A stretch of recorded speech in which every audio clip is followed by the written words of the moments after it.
Welcome, everyone. This is Maureen Huffer-Landis, and I happen to be reporting live to you from my den. I'm about 4 miles away from the Purdue Alumni Association and where we are located in the Dauch Alumni Center in this very interesting time in the history of all things going on in the world. So today, we have a wonderful professional career webinar dealing with difficult coworkers and employees. This is presented by Hallie Crawford. You can see that Hallie is with HallieCrawford.com, career coaching. And I'm going to tell you more about Hallie in a moment. I've really enjoyed getting to know Hallie, but let me share with you a few things, Hallie, if you advance the slide, about the Purdue Alumni Association. You will notice there that we happen to have our mission, our vision. What you should basically take away from all of that is that we are here to help you with your professional growth and development.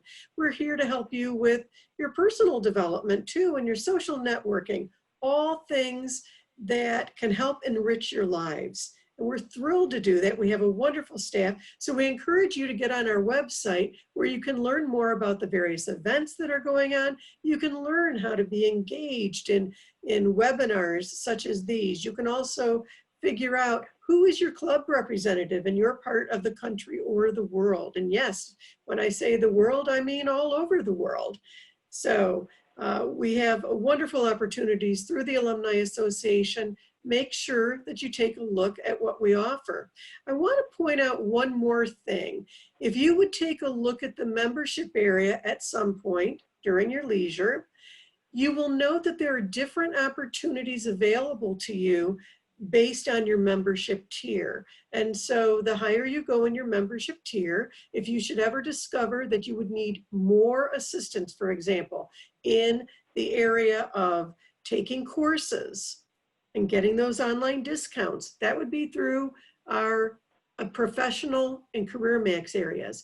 If you find that you need career development assistance, you would like one-on-one career appointments, you would like to have resume critiques and interview skills coaching, you would like to go over your Clifton Strengths, which is a strengths assessment, which can help you in your professional development, that would be housed within our Career Max area.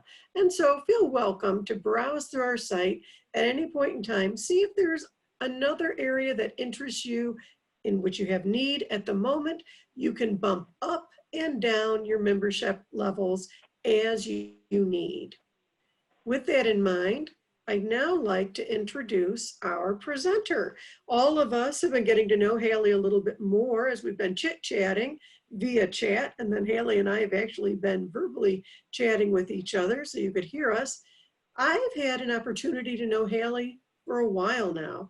I met Hallie at a conference in my field organization, Alumni Career Services Network, in, I think it was probably Nashville or Boston.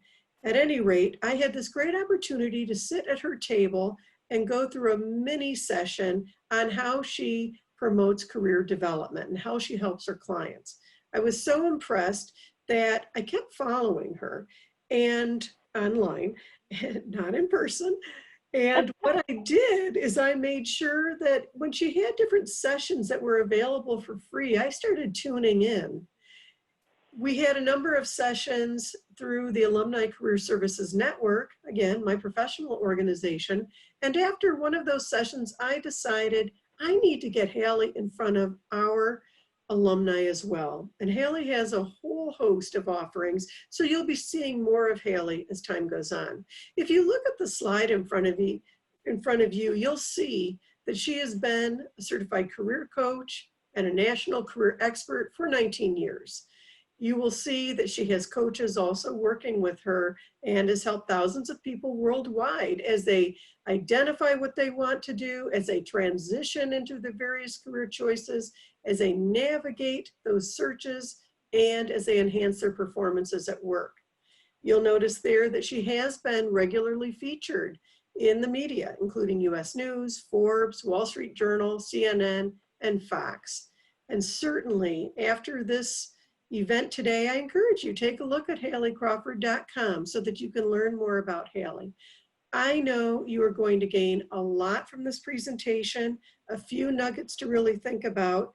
And what I'm going to do after this event is I'm going to invite all of you probably tomorrow to a brazen event where you will be invited to participate in it if you would so choose, so that we can actually chat more about the topics that Hallie brings to us today.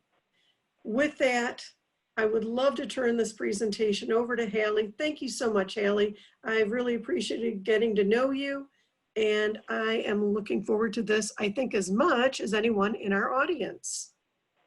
Thank you so much, Maureen. That was the warmest welcome I've ever had, I think. Thank you. I greatly appreciate it.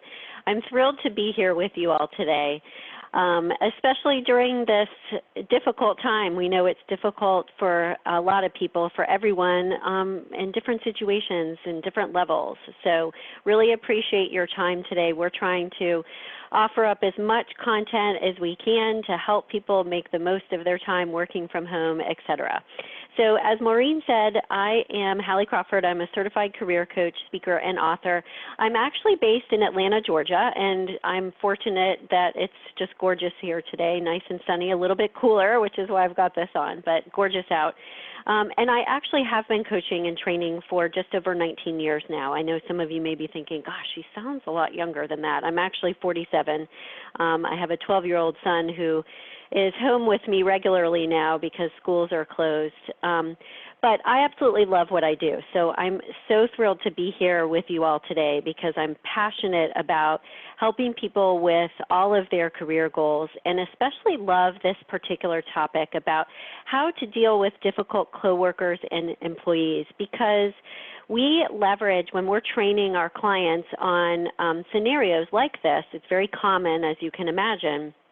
And when we're teaching and working with our clients on this kind of scenario or situation, we're helping them in a lot of ways leverage some of the coaching skills that we use to train our managers and VPs, et cetera, on how to just manage their teams more effectively. So the advice that we're giving you today is advice that we use with our clients all the time, and we will be talking with you about coaching skills that will help you manage these relationships more effectively.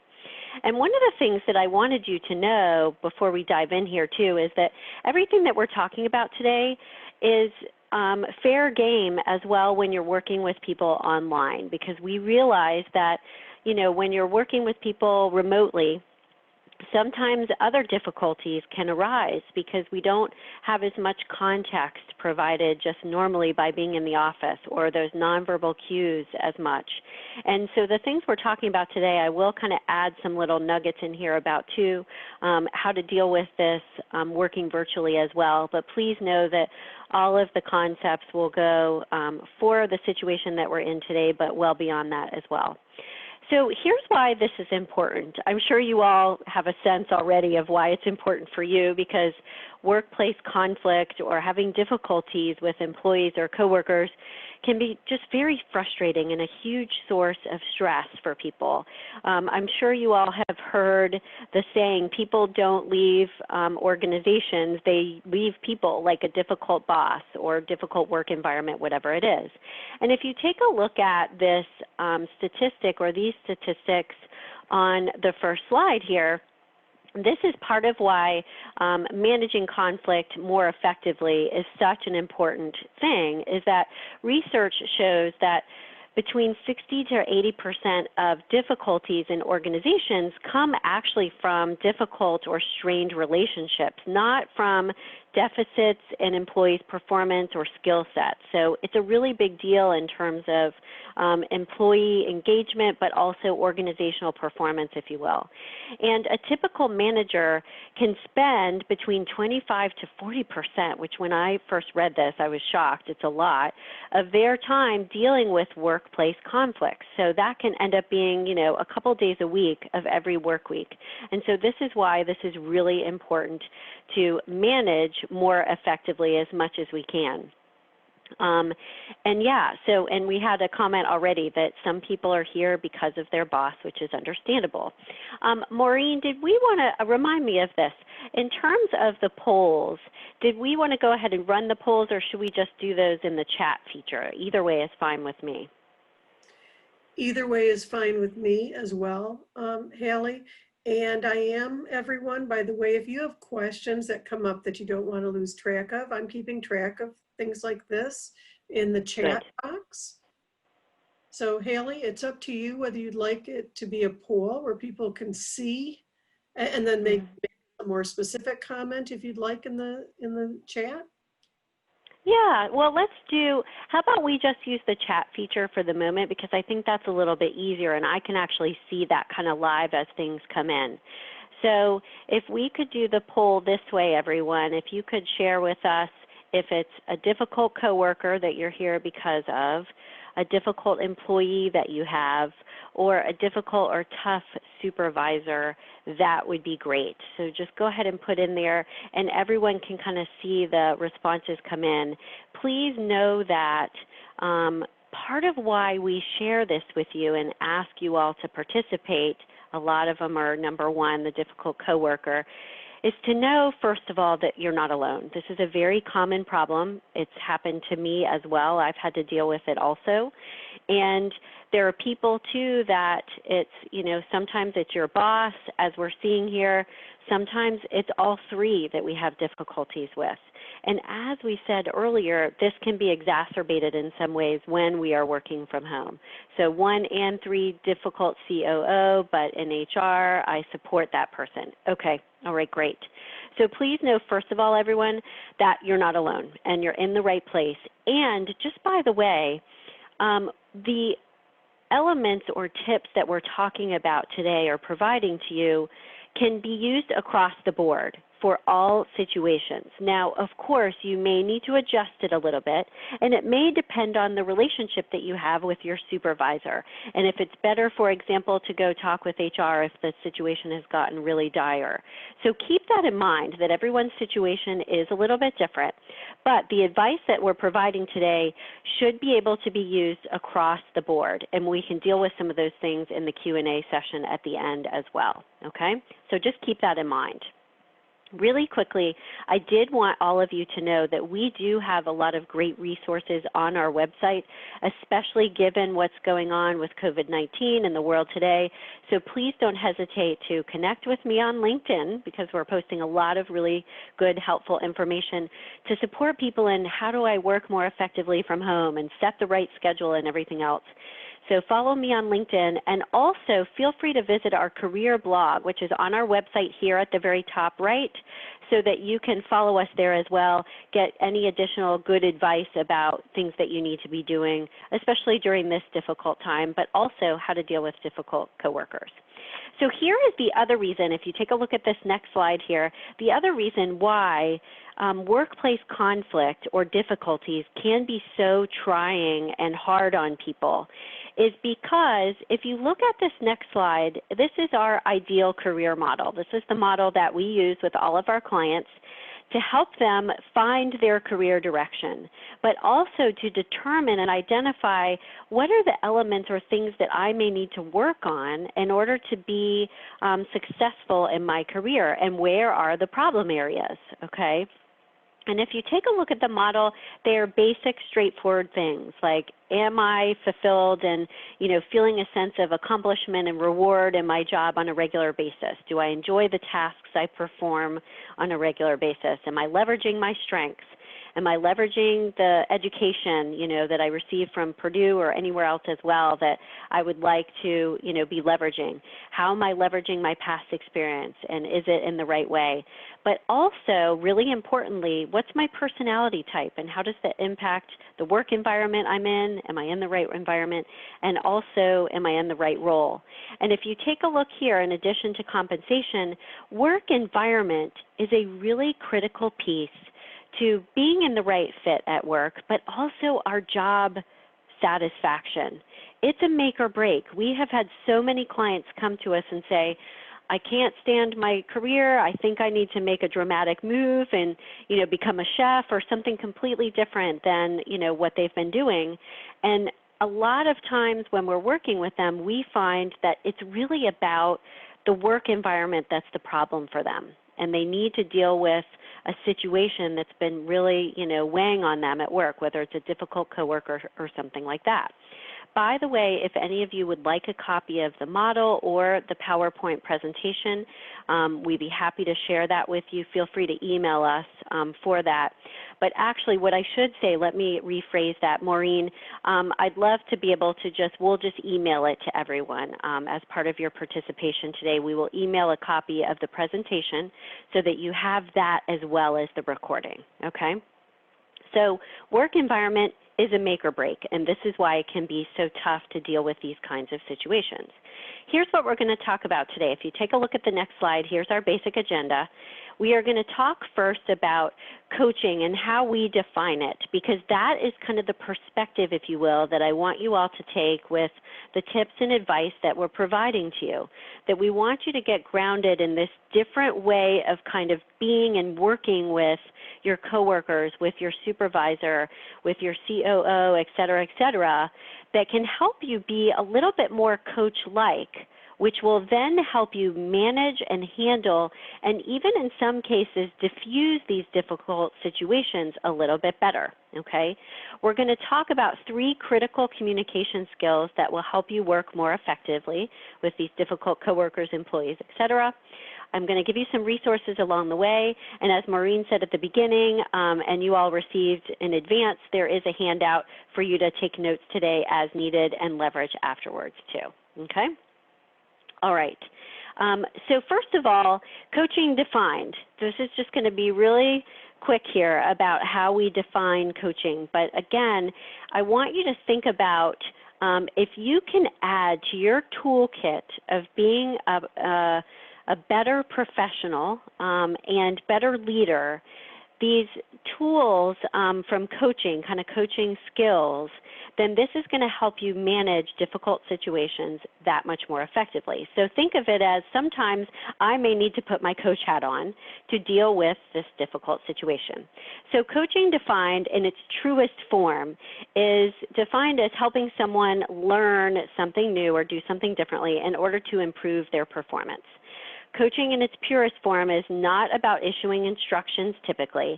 It's about helping people, showing people a different way to think about something or do something, giving feedback, explaining something briefly, or encouraging them.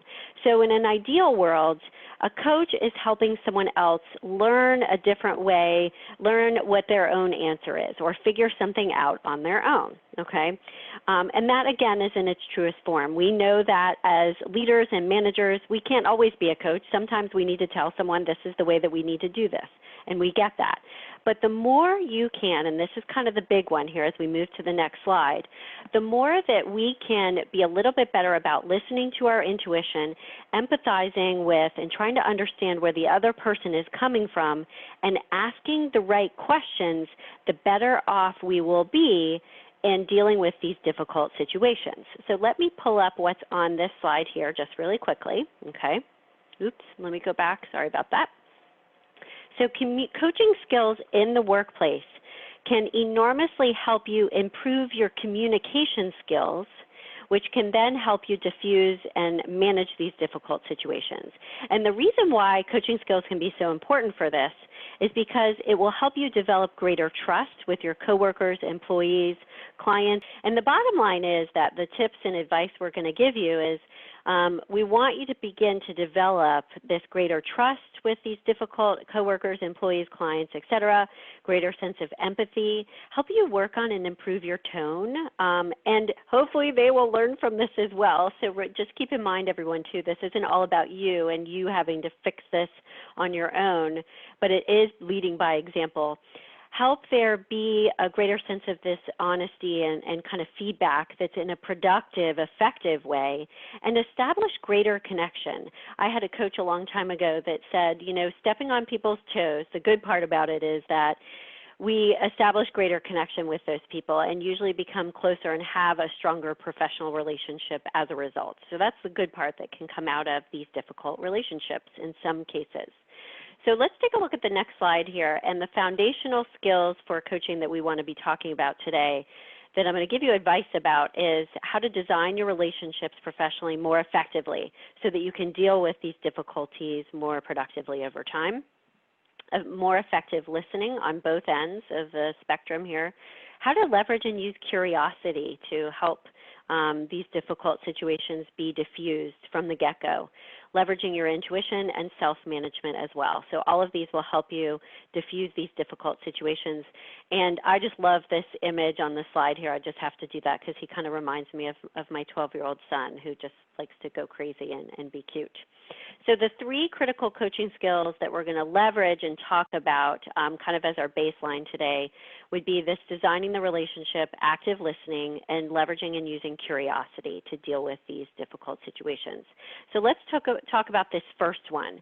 And this is designing the relationship. And just by the way, in my coach certification, we talked about this extensively. And we always have an agreement with our clients right before we work with them at the very beginning on how are we going to work together more effectively and designing certain agreements with them so that we know how to deal with, how we're going to communicate together, how they want us to communicate with them and vice versa, and how we're going to design our relationship more effectively. So skill number one is designing this relationship with this difficult coworker, employee, et cetera, in a new way, ideally. So first of all, what I want you to know is if this is the beginning of a relationship with a new person that you've hired or whatever it is, hey, that's fantastic. If you can design this up front with them, that would be great. But even if you've been working with this person for a really long time, you can still redesign the relationship. What you have to keep in mind is that it's kind of like you're changing the dance on them, though. So you have to give it a little bit of time for the relationship to change and kind of learn that new dance together.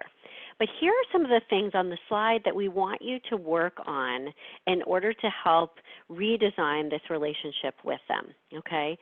So we want you ideally to talk with this person or this group of people, step back for a minute away from, okay, the work that we're doing and the project that we're working on, and talk with them about how can we work together more effectively. I'd love to discuss that with you and think about, some agreements that we could come to in order to work together more effectively. What we'd like you to do in this kind of meeting with them or conversation that you would have is to ask them their opinion. Like, how do you think this is going? What could we do to make this project more effective or this work relationship more effective? Seems like there are some areas that we could improve. What could we do? Ask them their opinion so that you're getting their feedback and input about what's going on, and you can kind of start to understand where they're coming from, because that may give you insight about why they're being difficult or what they're struggling with.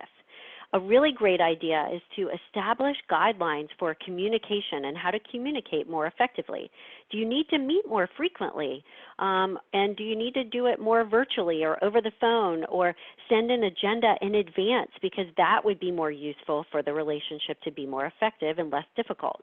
Do you need to have a better agreement for who's going to handle which task, because that's unclear right now, for example? And how often and how do you want to meet in order to make this relationship a little bit smoother?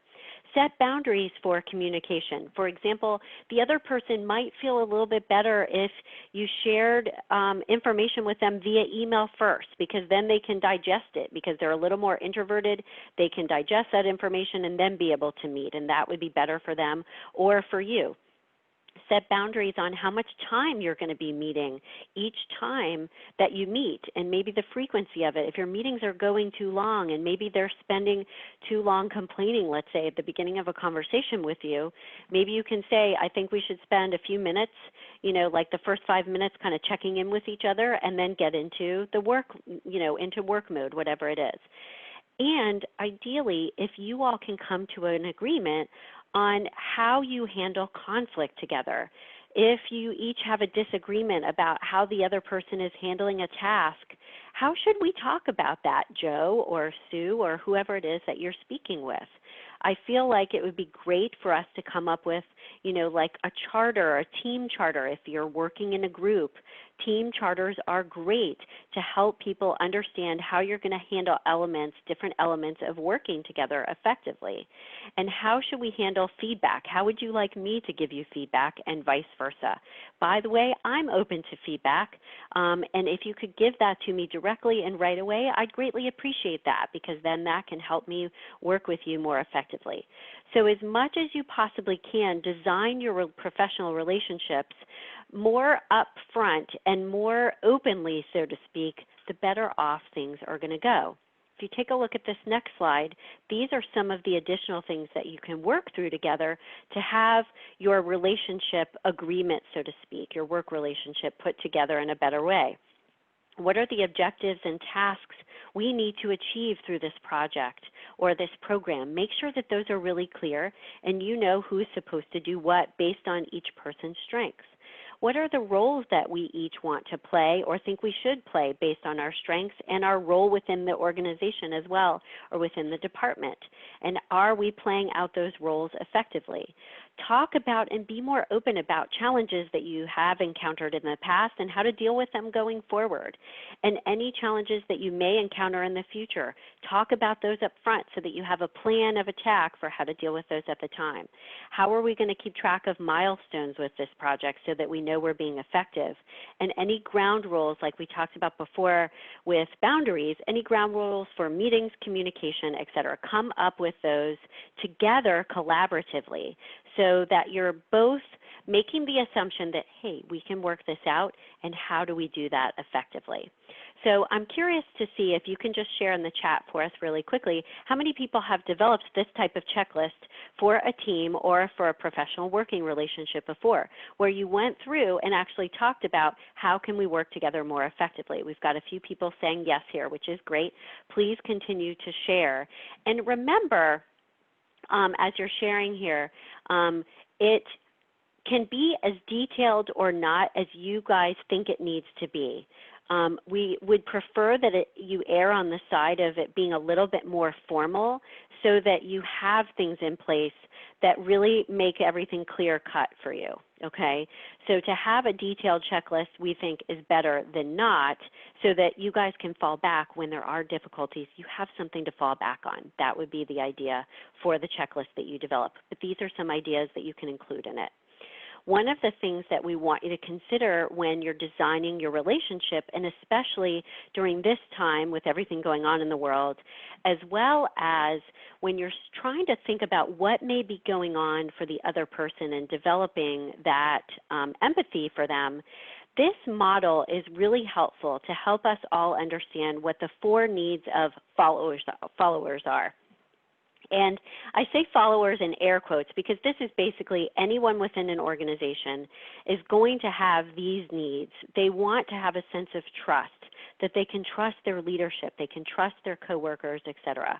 We all want to have a sense of stability within our work lives as well, in our professional lives, that things are going to be okay, especially now during this difficult time. We want to have a sense of compassion from our leadership and our coworkers, et cetera, et cetera.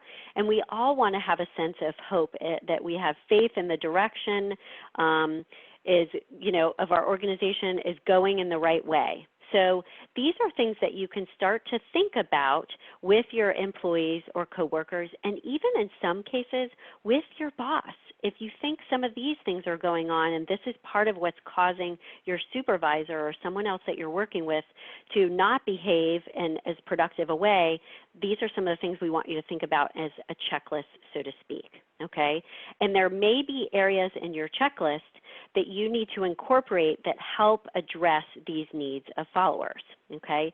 And keep in mind, too, that your boss and your supervisor is a follower just like anybody else is. So like I said, everyone will have a different perspective, if you will, and perhaps different needs based on their role within the organization.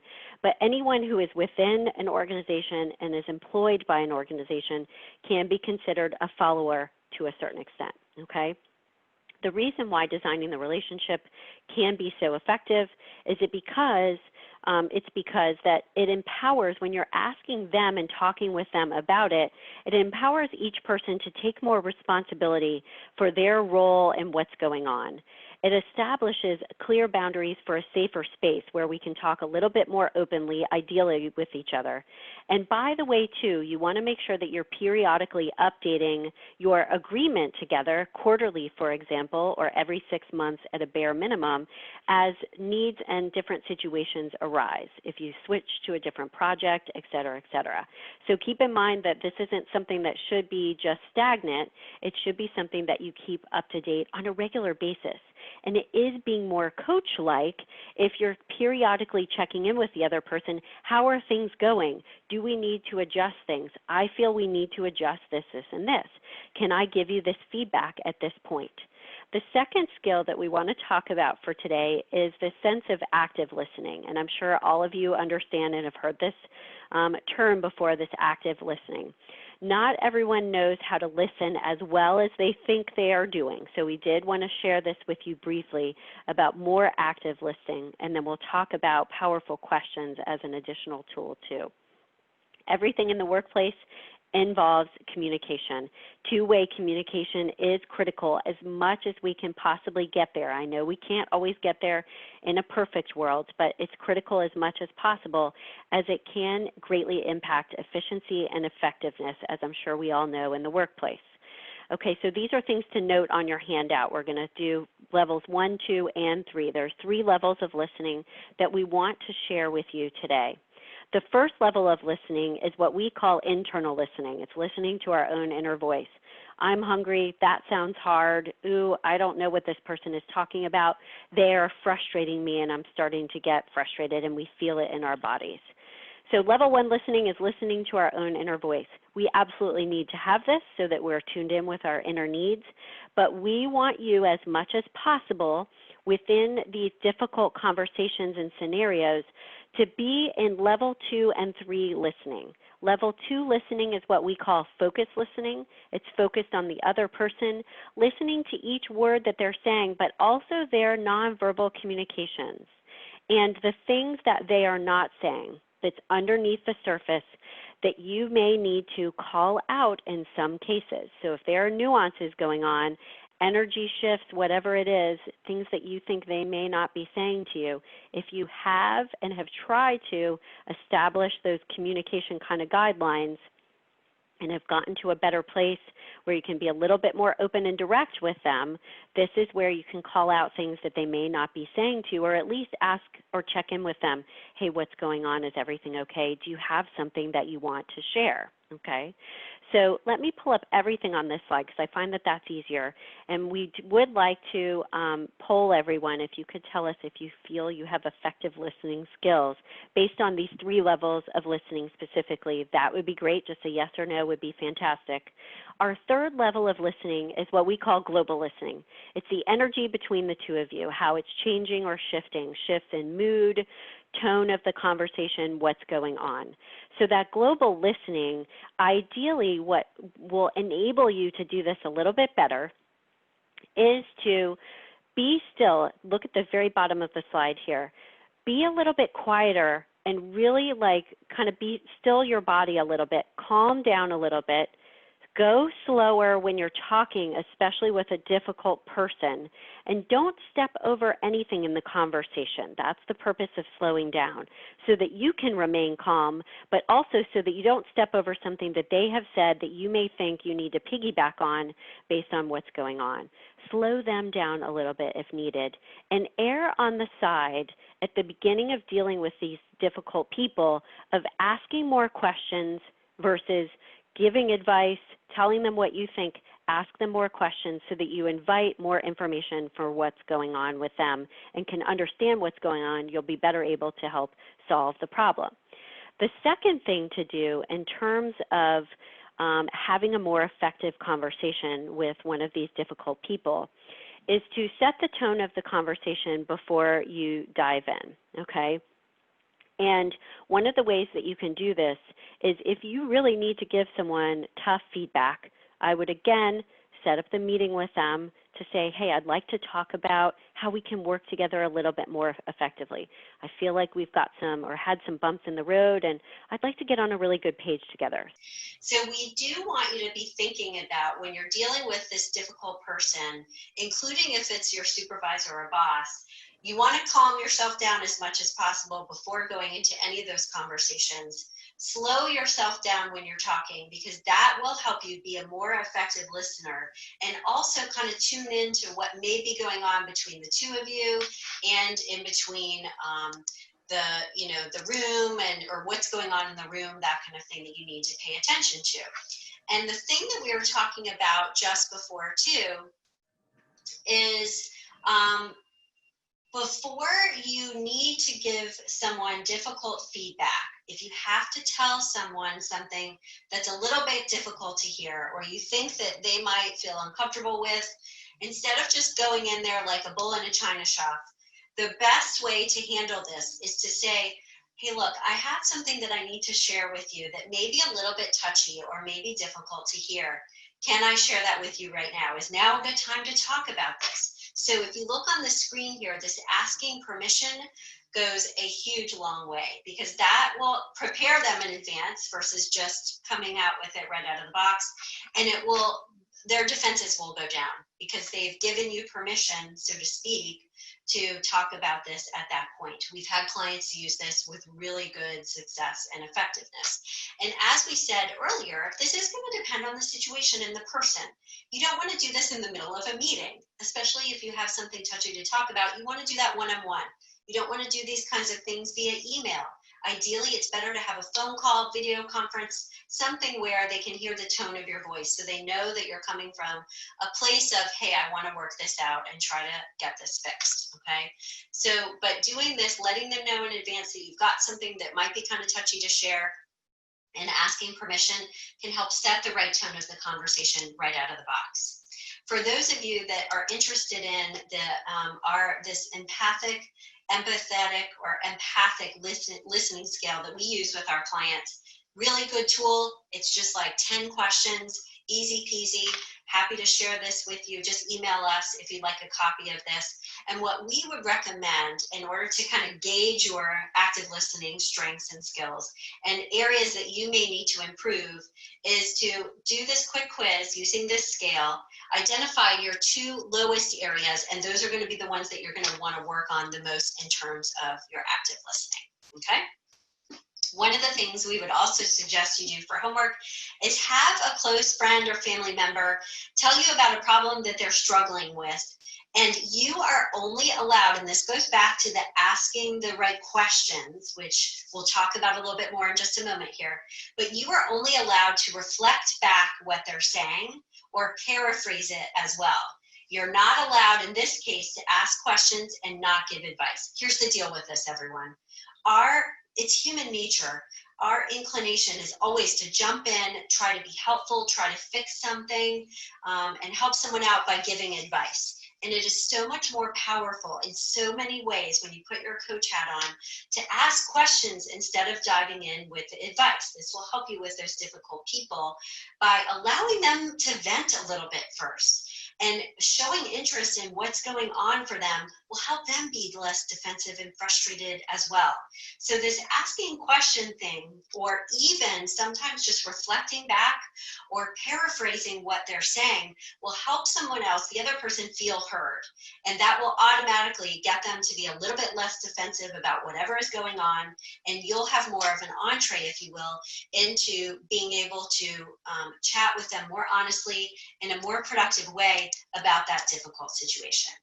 Our final critical coaching skill is curiosity, okay?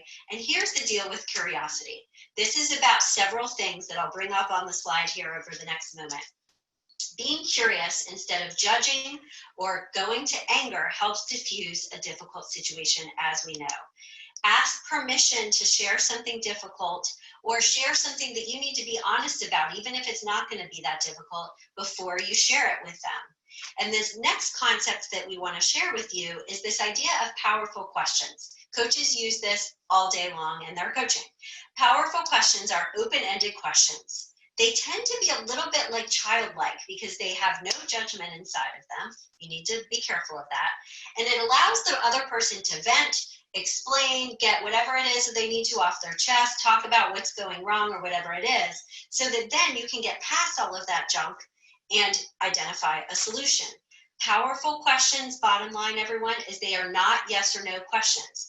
They allow someone to be open-ended about what's going on in their response. So what you want to do with powerful questions, here are 2 examples on the bottom of the slide here.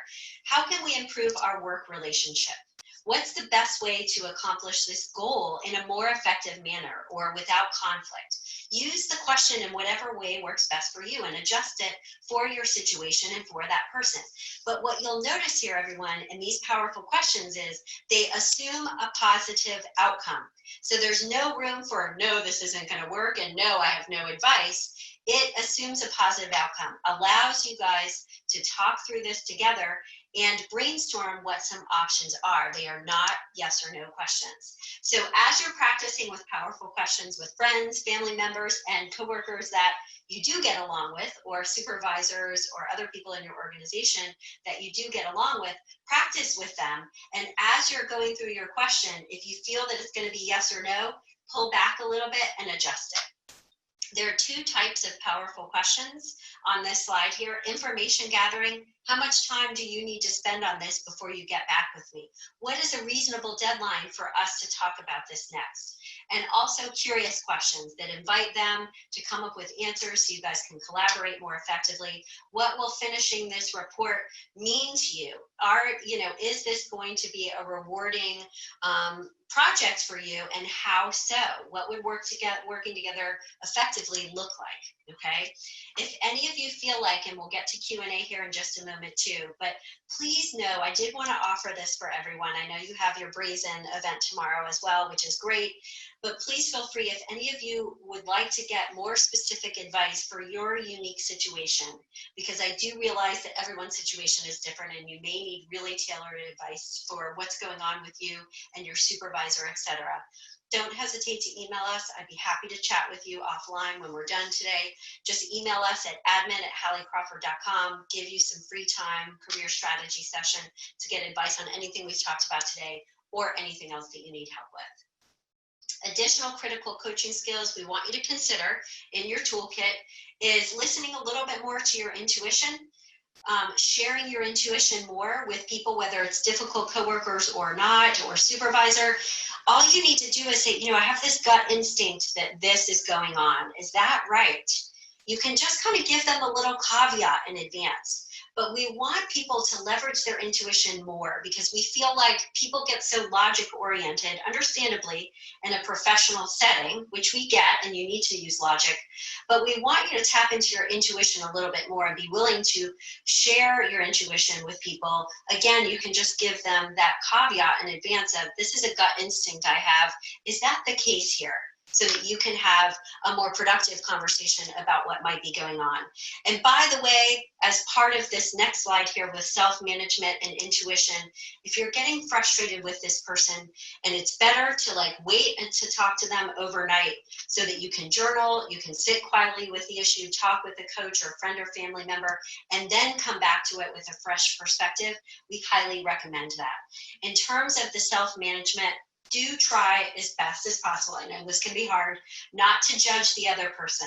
Try to understand where they're coming from, empathizing and asking questions. Because you know what? We never know what's really going on with someone in their lives and what's going on behind the scenes.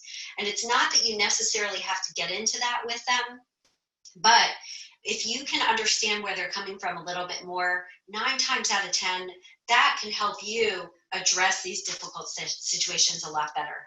And remember, with what we would call our effective communication kind of formula, if you will, this is about being assertive and understanding at the same time.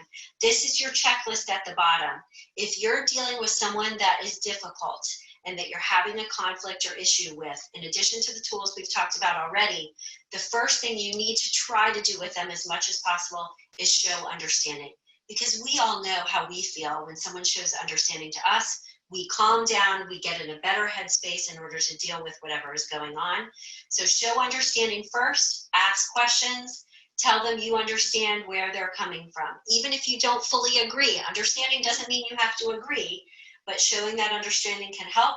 Second, you state the facts so that you guys get to the facts of what's going on and what needs to change and be different. And finally, offer a resolution.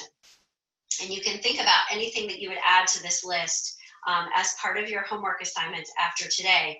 You want to go in being prepared to ask them questions, like we said, and those powerful questions, everyone.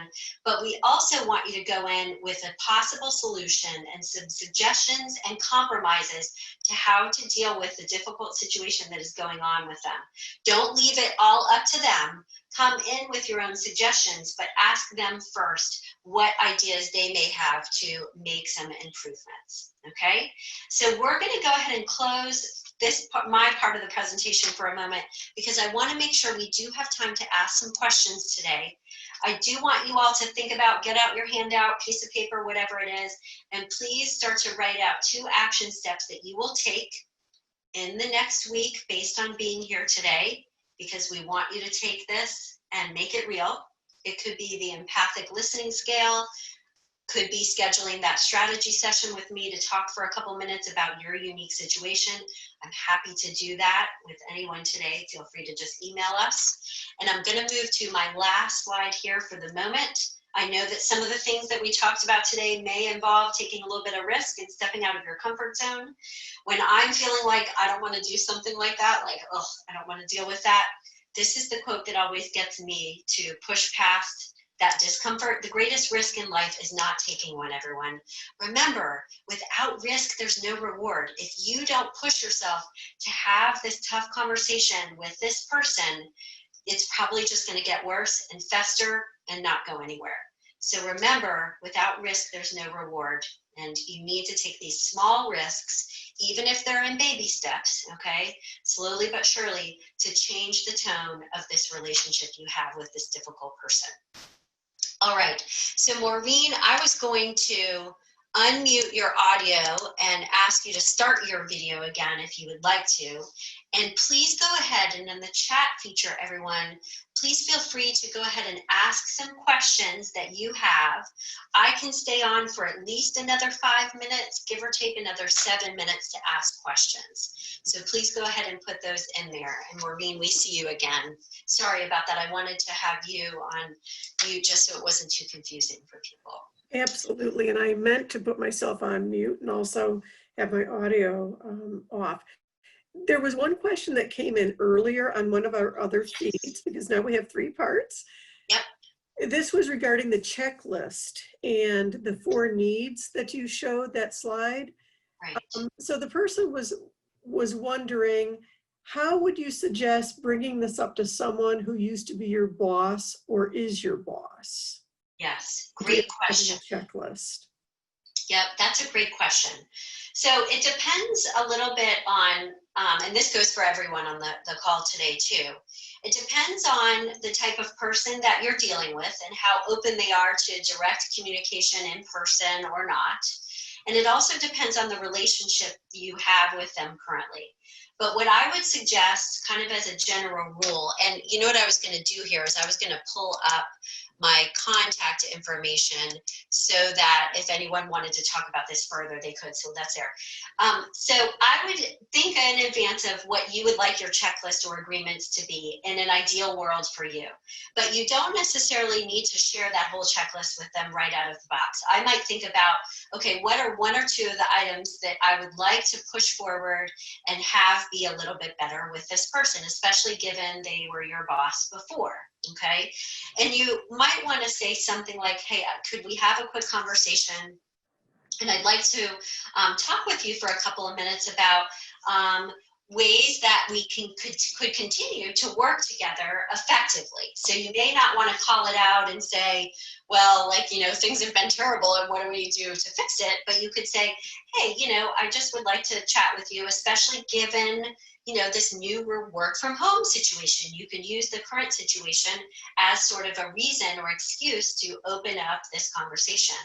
And you might say, look, is it okay if I'm direct and honest? Like, I wanted to think through a couple of ways that we could try to ensure that we continue to work together effectively or work together more effectively. So you kind of enter into the conversation softly is what I would recommend. Ask permission to give direct feedback, ask if you could cover these 2 particular points. These are the things I was thinking about. Is there anything else that you would like to share? And then go through however many checkpoints on the list you feel would be appropriate for that preliminary conversation. And then close it out at the end and say, this is great. I feel like we've agreed to these 2 things. Does that make sense to you? Are you on board with that? And is that what you feel we've discussed today? Okay, fantastic. And I guess what I was trying to say about the soft pedaling at the beginning, you can get more direct and kind of hard hitting as you progress with the conversation and as you progress with the relationship, but just kind of do it softly at the very beginning. Hopefully that answers as a start. How would you approach an employee that is being tangential and not focusing on the conflict you're trying to address? Great question there. Thank you for asking that. So with this particular employee, they may be kind of nervous about not wanting to get into the conflict or kind of wanting to dance around the issue. So what I would do with this person is in your next meeting with them, I might not let them know in advance of the meeting that you want to have a tough conversation because they might end up going tangential right out of the box and too hard to kind of manage them. But I would say, check base or touch base with them, check in with them at the beginning. How are things going? How are you doing? Okay, great. And then you might want to say at that point, like, hey, look, I'd love to have a conversation about working together effectively to ensure that we continue to do so.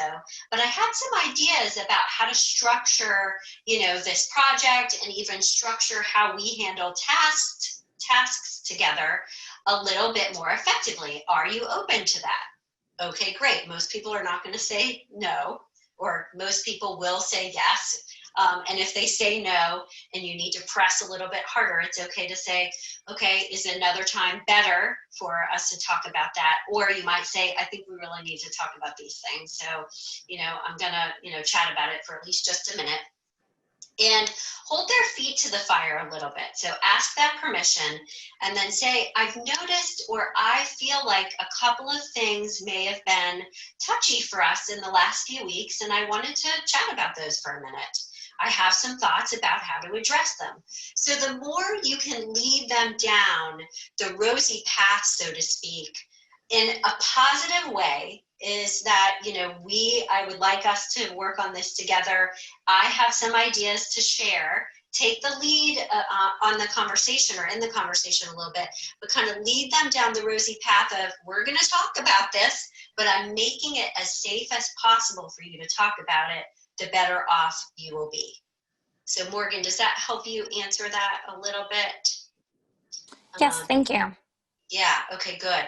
So it's kind of like you need to make the assumption that this is what we're going to do, but I'm doing it in the right way. I'm assuming a positive outcome. If you need to tell them, this goes for anyone, that this conversation will be held confidentially, that's fine too. That's part of the safe space. And to let them know that you're on their side, you want them to be effective and successful, the more you can say that as well, that can help too. We have another question. Coworker that I don't feel comfortable talking one-on-one, approach bringing a third party to help mediate. What kind of third party? Yes, so this is a great question too. Thank you for that. So one of the things I did want to say is in some cases, if you feel the person that you need to talk with would take the whole conversation better, if you email them a little bit in advance about what you want to talk about, that's an option. So just keep that in mind as an option. It just depends on the person and the situation. The third party, bringing in a third party, I normally default to someone in HR, to going to HR if it's gotten to that point. And I know HR departments are different in all organizations. I don't mean to bash, but I know some are better than others. But my inclination would first be to contact someone in HR, tell them what's going on, and ask them if they could have someone sit in during the course of the meeting. That sometimes has to happen so that you have an objective opinion, you know, a third person helping moderate the conversation if it has gotten that tense. Another option for a third party could be your supervisor or boss, if that's appropriate. If that would make the other person more defensive, don't do that. Bring in the more neutral third party HR person. I would consider that. I wouldn't just haphazardly bring in a coworker or something like that, because I think that can get touchy. When it is someone from HR, usually the other person feels more comfortable and confident that it will be kept confidential and it will be handled in the right way, and there's not going to be bias going to the supervisor or someone else. So that would be my initial recommendation. Hopefully that answers. Oh, and by the way, sorry, you had said something about they don't feel ganged up on. In an ideal world, the HR department or person knows how to handle this kind of situation effectively so that the other person doesn't feel ganged up on.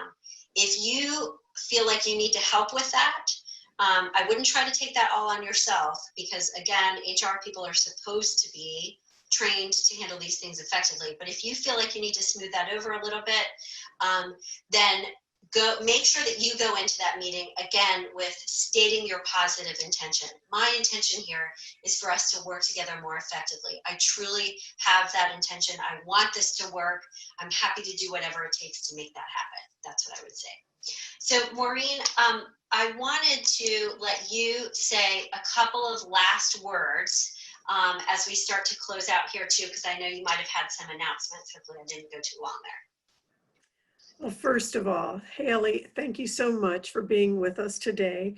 And I know that everyone else who is on participating, I'm sure that right now, if you all would be seen, you would be doing this. I think that Hallie did a wonderful job, a great topic that all of us deal with, whether it is someone above us, someone in our same line, other coworkers, whether it's our technology we are dealing with as a coworker that isn't functioning quite properly. And possibly this was a great metaphor for us today to have a little bit of angst and difficulty.